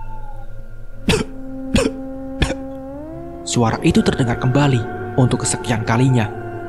Naryo yang langsung mengarahkan cahaya ke arah sumber suara selalu tak menemukan apapun. Suaranya seperti berpindah-pindah. Dan mungkin ini yang terakhir kalinya suara itu terdengar. Suaranya berasal di sudut kolam yang kosong. Mendengar itu dengan kompak, aku dan Naryo langsung mengarahkan cahaya senternya masing-masing ke sumber suara. Dan kini terlihatlah Bapak Solihin, bukan juga orang lain. Yang jelas, ini bukanlah seperti yang kita harapkan. Beberapa saat, Naryo mematung dan senternya yang menyoroti sosok itu. Beda halnya dengan aku, yang seketika langsung menundukkan kepalaku dan perlahan menyeret Naryo untuk mundur dan segera masuk ke gubuk. Naryo yang segera sadar tentang siapa sosok di hadapannya itu, dengan gemetar berbalik badan dan memegang erat tanganku, menyeret langkahnya masuk ke dalam gubuk. Iya, sosok itu adalah Bapak, lengkap dengan setelan khasnya, menatap aku dan Naryo, dan sempat kulihat ia sedikit tersenyum. Aku dan Naryo sudah berada di dalam gubuk. Pak Parman, Bel, bapakmu, kata Naryo, seperti menerangkan sekaligus bertanya denganku. Antara rasa takut dan harus tetap terlihat tenang bercampur dalam hatiku. Tenang Bel, tenang. Hanya itu yang bisa kuucapkan kepada Naryo saat itu. Menit demi menit berlalu. Suara batuk itu sudah tak terdengar lagi, walau tidak dengan ketakutan di wajah Naryo. Aku mulai menyalakan sebatang rokok dan kuberikan kepada Naryo agar dia merasa tenang. Dan setelah itu tak ada lagi pembicaraan antara kita berdua. Naryo yang tampak linglung kini hanya bisa melamun. Begitu juga dengan aku yang merasa bingung harus bicara apa. Selang beberapa saat kemudian, kami pun kembali merebah. Hingga tak terasa kami pun tertidur setelah kejadian ganjil itu. Singkat cerita, kami pun terbangun keesokan harinya. Wajah Naryo yang terlihat pucat langsung berbicara kepadaku. Asli, kalau semalam seperti mimpi. Baru kali ini aku mengalami hal seperti itu, kata Naryo di antara cahaya matahari yang masuk dari rongga-rongga gubuk bambu ini. Dan setelah beberapa saat kemudian, kita pun keluar dan berjalan pulang di pagi yang terasa aneh ini. Hari ke-20 sepeninggal Bapak. Seiring kejanggalan yang semakin berlarut-larut, sosok Bapak yang menghampiriku setiap malam malah semakin membuatku ragu. Ditambah lagi, kini desas-desus para tetangga yang mengaku melihat Bapak berjalan mengelilingi desa membuat orang takut keluar malam. Pak Solihin yang pertama kali berkoar saat meminta maaf kepada Naryo, akhirnya memang benar, ia yang meracuni kolam ikan milik Naryo. Ia berujar, terpaksa mengakui itu karena terus dihantui sosok Pak Parman, mendatanginya 3 hari berturut-turut, bahkan hampir mencekiknya. Apakah itu benar-benar arwah Bapak atau jin penunggu keris itu? Dirinya menyerupai Bapak, yang jelas semua akan terjawab seiring waktu yang berjalan. Malam Selasa Kliwon, tepat 20 hari Bapak meninggal, aku, Pak Dekarjo, dan Lek Minto usai mencuci keris itu, memandikannya dengan air kembang, serta mengasapinya dengan kemenyan. Setelah Pak D dan Paman berpamitan pulang, aku mulai bicara kepada ibu tentang keraguan ini. "Bu, apa ini tidak dosa? Ini musyrik loh," ucapku yang waktu itu melihat ibu tampak gelisah. "Sebenarnya ibu tahu itu, tapi bagaimana lagi? Pak D dan pamanmu sudah ngotot kegirangan," kata ibu. Di sini ibu juga berkata bahwa ibu tahu betul dulu gelagat almarhum bapak sebenarnya tak ingin aku meneruskan semua ini. Bahkan dia sempat ingin melarungnya. Hanya saja kata ibu, sebelum bapak sempat melakukan itu, beliau sudah terlebih dahulu sakit. "Apa sakitnya bapak ada hubungannya dengan ini?" tanyaku. "Tidak nak, tidak ada hubungannya. Bapak itu kan sakitnya macam-macam, ya ginjal, ya paru-paru," sangka ibu. Aku pun kembali membicarakan itu, tentang bagaimana jika sebaiknya aku tidak meneruskan semua ini. Karena jujur dari dalam hati, aku tidak begitu tulus melakukannya. Walaupun sudah belakangan ini kupaksakan, tapi tetap saja aku rasa ini bukanlah hal yang bijak. "Ya sudah, tunggu 40 hari dulu. Nanti ibu bantu ngomong pelan-pelan sama Pak D," jawab ibu yang bersamaan dengan itu. Dar! Lampu penerangan di atas kita meletus, disusul oleh listrik yang seketika padam. Aku pun berdiri untuk melihat ke arah depan rumah. "Oh, konslet," batinku yang melihat lampu tetangga depan rumah masih menyala. Aku pun keluar rumah untuk menghidupkan meteran listrik yang anjlok itu. Ada apa ini? Tiba-tiba kok meledak? Batinku tak enak. Waktu menunjukkan sekitar pukul 11 malam. Tampak wajah ibu yang gelisah setelah ledakan itu. Buru-buru ia menyuruhku untuk masuk ke kamar. "Sudah, sekarang tidur saja, sudah malam," kata ibu, seraya bangkit dari tempat duduknya dan berjalan menuju kamarnya. Begitu juga denganku, yang mau tak mau harus masuk ke kamarku juga. Apa dia tidak terima tadi aku omongin? Batinku sambil naik ke atas ranjang dan merebahkan tubuhku. "Ah, udahlah," ucapku menarik selimut dan memiringkan badanku. Firasatku mulai tak enak. Firasat yang memang kerap kurasakan hari-hari ini. Iya, firasat akan kehadiran sosok berupa bapak itu. Aku mencoba untuk tidak memperdulikan itu, dan sambil memejamkan mata, aku berzikir, "Allahu Akbar, Allahu Akbar, Allahu Akbar." Zikirku berbisik, hingga tak terasa mataku mulai berat dan mengantuk. Sekuat hati, aku mencoba untuk tidak menghentikan zikirku, membuat tempo kalimat yang kuucapkan menjadi semakin lambat. Allahu Akbar, Allahu Akbar, Allahu Akbar. Dan disinilah kejanggalan mulai terjadi. Samar-samar, aku seperti mendengar orang yang menirukan kalimat zikirku. Allahu Akbar, Allahu Akbar. Suara itu mengisi di setiap jeda zikirku. Aku yang pada awalnya belum yakin betul, kini memilih diam. Sambil mengernyitkan dahi, aku mencermati apakah aku memang benar-benar mendengar atau hanya salah dengar saja. Tapi suara itu menghilang ketika aku terdiam dan muncul kembali setelah aku mengucapkan kalimat zikir lagi. Begitu terus berulang-ulang sampai aku terhenti dan berlanjut beberapa kali. Hingga akhirnya, untuk kesekian kalinya aku kembali diam. Suara itu kini tak hilang.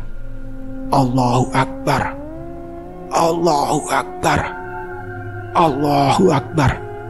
Tuturnya jelas membisik dari belakang badanku. Aku yang tadi merasakan kantuk, tentu kini mata ini menjadi terbuka lebar, memelototi tembok sambil mendengar suara yang mau tak mau kini harus terdengar itu. Allahu Akbar, Allahu Akbar. Suara itu semakin lambat dan panjang, semakin panjang lagi, dan kini seperti membisik di telingaku. Keringatku mulai bercucuran, tubuhku gemetar seiring dengan aroma minyak wangi bapak yang kini tercium di hidungku. Astagfirullah, ucapku gemetar dan gelagapan. Ada dorongan yang cukup kuat di dalam hatiku untuk memeriksanya. Namun sepertinya aku tak kuasa apabila harus membalikkan tubuhku ini. Aku pun memilih untuk membiarkan saja suara itu. Namun semakin lama, suara itu semakin kuat. Suara yang tadi membisik kini tidak lagi, dan sangat bisa ditebak suara siapa kayak itu. Iya, benar, suara bapak. Allahu Akbar, Allahu Akbar, Allahu Akbar. Aku hanya bisa menangis gemetar. Dan setelah beberapa saat suara itu bertahan, kini aku harus mengambil resiko. Aku harus membalikkan tubuhku. Dengan perlahan, aku membalikkan badanku, beriringan dengan suara bapak yang masih terdengar. Dan setelah tubuhku sudah benar-benar membalik sepenuhnya, suara itu pun menghilang. Tak ada sosok yang kulihat. Napasku masih terengah, tubuhku juga masih gemetar. Dengan lemas, aku pun kembali membalikkan tubuhku. Tapi apa yang kulihat setelah aku berbalik? Seseorang berselimutkan kain sarung lusuh berada di sampingku dengan posisi membelakangiku. Iya, itu bapak. Aku hafal betul aroma dan motif pada kain sarungnya. Aku hanya bisa menutupi wajahku dengan kedua tanganku. Dan dengan gemetar, aku pun membalikkan tubuhku lagi. Aku tak lagi merubah posisi. Aku kini menangis, tidur meringkuk membelakangi sosok yang menyerupai bapak itu. Dan waktu itu, aku seperti berada di titik puncak ketakutanku. Teriak pun aku tidak bisa, apalagi berdoa. Bahkan tasbih juga entah kenapa, kini sudah tak lagi berada di genggamanku. Ditambah lagi dengan suara napas berat, yang kuyakini keluar dari sosok yang menjelma menjadi bapak itu. Seret, seret, seret. Selimutku tersingkap dengan sendirinya, membuat tangisanku kini menjadi kencang. Hingga selang beberapa saat kemudian, ibu yang seperti mendengar tangisanku dari kamarnya, dia pun mendatangiku. Ah, lega batinku ketika mendengar ibu membuka pintu kamar dan masuk. Kenapa nak? Kenapa? Ucapnya sambil menggoyangkan tubuhku. Di sini seketika tangisanku pun pecah. Aku tidak kuat, Bu. Aku tidak kuat, ucapku setelah bangkit dan memeluknya. Ibu yang sudah seperti memahami apa yang terjadi pun mengajakku untuk tidur di kamarnya. Dengan lemas dan tertatih, aku berjalan bersama ibu menuju kamarnya. Tubuhku benar-benar terasa lemah. Dengan pelan, aku membaringkan tubuhku dan aku pun memejamkan mata. Erat di samping ibu hingga tanpa terasa aku terlelap setelah kekacauan ini. Singkat cerita, aku terbangun keesokan harinya dengan pening dan sedikit demam. Tidak ada siapa-siapa di sampingku. Oh, mungkin ibu sudah bangun duluan. Batinku seraya bangkit sambil memijat pundakku sendiri. Setelah duduk sejenak, aku pun beranjak keluar. Dengan langkah yang sedikit kuseret, aku memanggil-manggil ibu. Bu, ibu, ucapku. Bertemulah aku dengan ibu di ruang dapur. Bagaimana nak badanmu? Tanya ibu yang tengah menyalakan kompor minyaknya. Nggak apa-apa, Bu, sepertinya aku masuk angin, jawabku sambil menahan rasa pusing di kepalaku. Aku pun beranjak meninggalkan ibu dengan ingatan kejadian semalam yang masih saja terngiang di pikiranku. Ah, biarlah, kataku sambil berjalan menuju kamarku sendiri. Aku masuk ke kamar, membuka jendela beserta tirainya.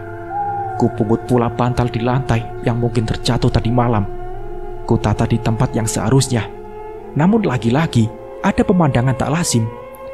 Terlihat bercak-bercak kecoklatan di sisi ujung kasur tidurku. Aku coba mengusap dengan tanganku untuk memeriksanya. Dan saya yakin ini adalah cacaran tanah basah yang meresap. Apa-apaan ini? Kataku pelan. Sampai akhirnya aku menyadari bahwa cacaran tanah basah ini berada di tempat yang sama, di mana semalam hantu yang menyerupai bapak itu terbaring membelakangiku. Seketika tengkukku bergidik. Asu! Gerutuku spontan. Aku pun buru-buru keluar dan memberitahukannya kepada ibu. Kugeret saja ibu yang berada di dapur itu kini masuk ke kamarku. Ibu juga tampak keheranan setelah melihat itu. Dan ia yang sempat melentikkan jarinya untuk memeriksa tanah itu pun berkesimpulan bahwa ini adalah tanah kuburan. Tanah kuburan ini, ucapnya, yang kini langsung menarik kain spray itu dan menyuruh aku untuk segera membuangnya. Buang, buang, kata ibu yang entah mengapa kini terlihat sangat kesal. Kubuang kain spray itu di belakang rumah. Lalu aku bakar bersama dengan sampah-sampah. Api sudah menyala. Aku tunggu hingga kain itu benar-benar terbakar habis. Jadi, bapak bangkit dari kubur dan pulang semalam. Batinku di depan api yang sudah tampak membesar. Ah, tidak masuk akal, kataku sambil mendorong kain itu dengan sebatang kayu agar lebih masuk ke dalam sampah yang aku bakar. Sekira setengah jam kemudian, kain itu sudah terbakar habis tak tersisa. Aku pun kembali masuk ke dalam rumah. Aku mencari ibu yang ternyata tengah berada di ruang tamu. Tangannya tampak buru-buru mengusap wajahnya saat tahu aku datang menghampirinya. Ibu menangis. Batinku yang langsung segera duduk di sampingnya. "Sudah, besok tetap harus dilarung keris itu," kata ibu dengan marah. "Ini sudah tidak benar. Masa bapak menjadi arwah gentayangan?" kata ibu lagi, yang sepertinya sudah kehabisan kata-kata untuk mendeskripsikan hal ini. Ini sesuai dengan pemikiranku saat ini, yang sudah cukup lelah menghadapi sosok yang menyerupai bapak itu datang setiap malam. Karena memang tidak semestinya seseorang yang sudah meninggal kembali pulang untuk menghantui keluarga dekatnya. Apalagi dengan rumor di desa ini, sudah cukup banyak orang yang mengaku melihat bapak berkeliling desa. Sampai-sampai tak ada orang yang mau keluar di desa ini saat malam. "Nanti Pak Dekarto dan Paman Minto kan mau kesini toh, Bu? Pokoknya nanti kita langsung bicara," ucapku saat itu. Setelah itu, kita pun kembali mengobrol untuk menenangkan suasana. Walau badanku masih terasa sangat tidak enak, seperti ada sesuatu yang kugendong di pundakku. Dan setelah beberapa aku dan ibu mengobrol, terdengar suara dari arah depan. "Assalamualaikum." Seseorang membuka pintu dan langsung masuk. Naryo datang dengan membawa rantang 3 tingkat penuh dengan makanan. "Ini Bude, ada bancakan dari ibu saya," kata Naryo sembari meletakkan rantang itu di atas meja. Ibu pun tentu menyambutnya dengan baik dan berterima kasih kepada Naryo. Karena memang kebetulan aku dan ibu sedang tidak punya lauk yang istimewa. Sementara ibu pergi ke dapur untuk menyalin wadah makanan ini, aku dan Naryo pun saling berbincang. "Gimana Bel? Berhari-hari kok tidak kelihatan? Sehat toh?" kata Naryo. "Lagi gak enak badan Bel," jawabku sambil memegang pundaku yang terasa semakin berat saja. "Oh, kamu sedang sakit toh? Sebenarnya mau ku ajak mancing, tapi sudahlah, besok saja, kapan-kapan," kata Naryo. Bersamaan dengan itu, ibu keluar membawa ranting milik Naryo yang sudah bersih dan dicuci. "Ini Dul, rantangnya, terima kasih ya, bilang ke ibumu," kata ibu sambil meletakkan ranting itu di depan Naryo. Setelah berbasa-basi sejenak, Naryo pun pamit pulang. Ia menepuk bahuku, melempar senyum ke ibu dan mengganggukan kepalanya ke arah belakang ibuku. Sontak, ibu langsung menoleh ke arah belakangnya yang tak ada siapa-siapa itu, sambil kembali menatap Naryo yang sudah berjalan keluar rumah. "Naryo tadi senyum ke siapa ya?" tanya ibu beberapa saat setelah Naryo berpamitan pulang. "Sudahlah Bu, tidak usah dibahas," kataku yang merasa kepalaku semakin pusing. Singkat cerita, sore hari pun tiba. Sesuai pikiranku, Pak Dekarjo dan Lek Minto datang ke rumah. Ada yang aneh di gelagat mereka. Wajahnya tampak suram dan lelah. Setelah meminta dibuatkan kopi oleh ibu, Pak D dan Paman pun duduk. Aku keluar dari kamar, menyalami mereka berdua dan ikut duduk. Dan selang beberapa saat kemudian, ibu datang membawa 3 secangkir kopi panas. "Ini gangguannya sepertinya sudah keterlaluan. Terus terang saja, aku dan Sukir sudah tidak kuat," kata ibu begitu saja untuk mengawali pembicaraan. Sejenak, Pak D dan Paman tampak saling pandang, dan pamanku berkata, "Iya memang, semakin lama kok semakin aneh. Aku juga takut kalau kita hanya dipermainkan oleh dia," jawab Lek Minto kala itu dengan mimik wajah yang gelisah. Pak D menghela napasnya dan menganggukkan kepalanya, dan tanpa diduga ia membuka 3 kancing baju yang dipakainya untuk memperlihatkan sesuatu. "Ini semalam sepulang dari sini, ketika aku sedang enak-enak tidur," kata Pak D sambil memperlihatkan luka cakaran aneh di dadanya. Menurut penuturan Pak D, semalam setelah kita mencuci keris itu saat pulang, Pak D dan Paman sempat membuka obrolan di mana mereka mulai meragukan Madat ini. Mereka merasa berdosa karena sudah memaksaku untuk mewarisi keris itu. Konon, setelah pemikiran itu muncul, makhluk itu marah dan menyerang Pak D. Menurutnya, ini bukanlah sifat bapakku. Lek Minto, pamanku juga mengalami kejadian yang kurang lebih sama dengan Pak D, di mana ia semalam dicekik oleh sosok yang menyerupai bapak. Jelas, Itu bukanlah Mas Parman, kata Lek Minto dengan lemah saat menceritakan itu. Pembicaraan adil inilah yang aku inginkan selama ini. Aku dan ibu pun juga langsung bercerita tentang kejanggalan-kejanggalan yang belakangan ini terjadi.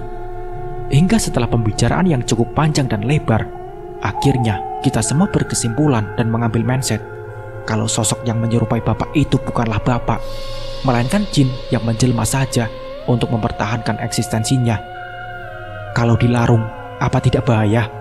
Seperti yang pernah Pak D dan Paman ceritakan, yang katanya bisa mengancam nyawa, kataku untuk menuntaskan pembicaraan ini.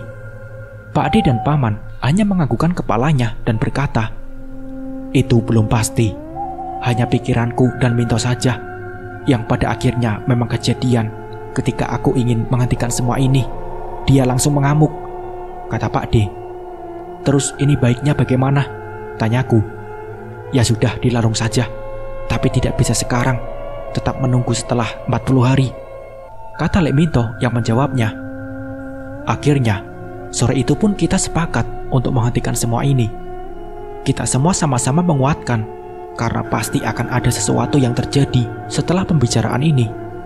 Pak D pun meminta keris itu untuk dibawa ke hadapannya, dan saling mengucapkan mantra yang aku sendiri tak tahu. Pak D mulai mengikat keris itu dengan kain kafan, menutup di seluruh bagiannya, dan menguncinya dengan tetesan kemenyan yang terbakar. Tak terasa, maghrib hampir menjelang.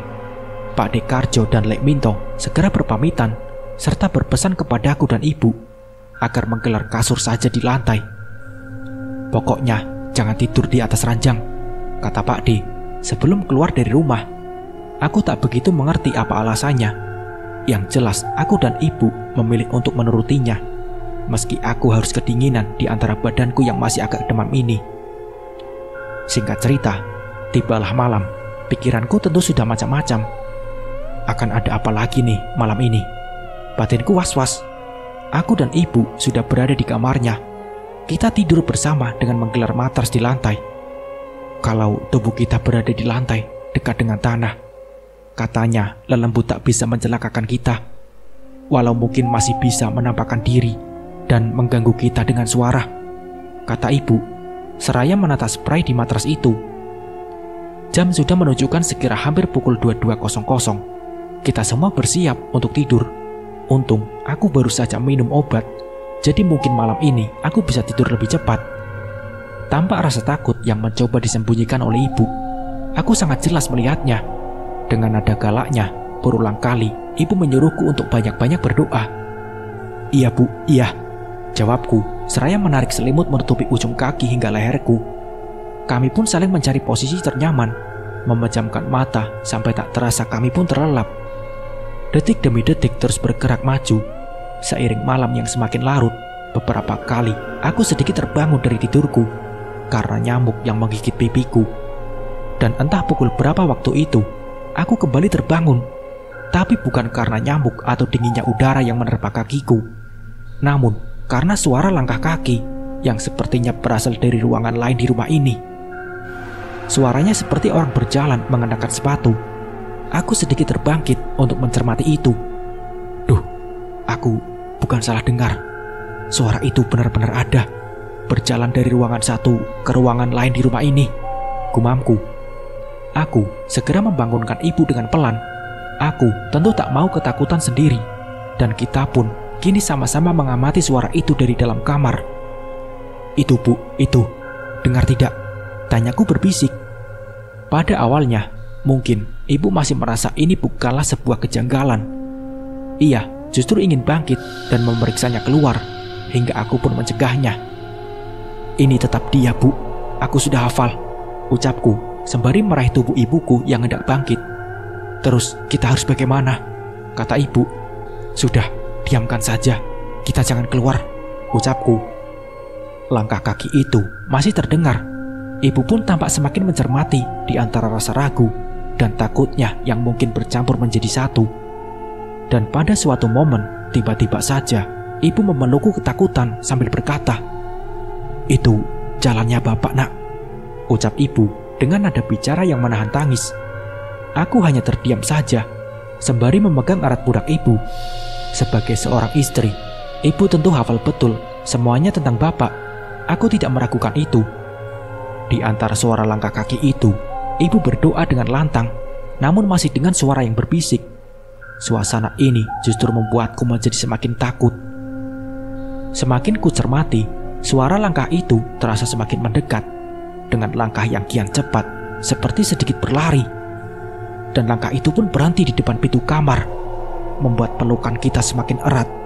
Ibu sudah terisak dengan tangisnya. Begitu juga dengan aku, yang kini menatap ke arah pintu, yang seperti menunggu apa lagi yang akan makhluk itu lakukan. Dan benar saja, karena tak selang beberapa lama, langkah itu berhenti. Kini, pintu kamar mulai diketuk. 3 kali ketukan itu seingatku terdengar, membuat aku dan ibu sedikit tersentak karena kaget. Kupalingkan pandanganku dari arah pintu, merunduk di sela-sela pelukan ibu. Dan disinilah teror sedih yang sebenarnya. Ibu, Sukir. Jelas terdengar suara dari balik pintu memanggil aku dan ibu. Iya, laki-laki suara Bapak. Mendengar itu, ibu tersentak dan mendongakkan kepalanya, menatap ke arah pintu dengan linangan air mata dan keheranan. "Sudah mas, sudah," ucap ibu yang sepertinya mulai terbawa suasana. Dan suara itu muncul lagi. "Bu, Ibu, ini Bapak, Bu. Tolong bukakan." Begitulah sekira suara yang kami dengar waktu itu. Aku dan ibu semakin tersentak dan sedikit memundurkan posisi. Tidak, kamu bukanlah Bapak," ucapku tiba-tiba saja. Setelah itu, pintu kembali diketuk, lebih tepatnya digedor. Sosok itu seperti memaksa masuk ke dalam kamar. Kini, aku dan ibu hanya bisa meringkuk dan berdoa ketakutan.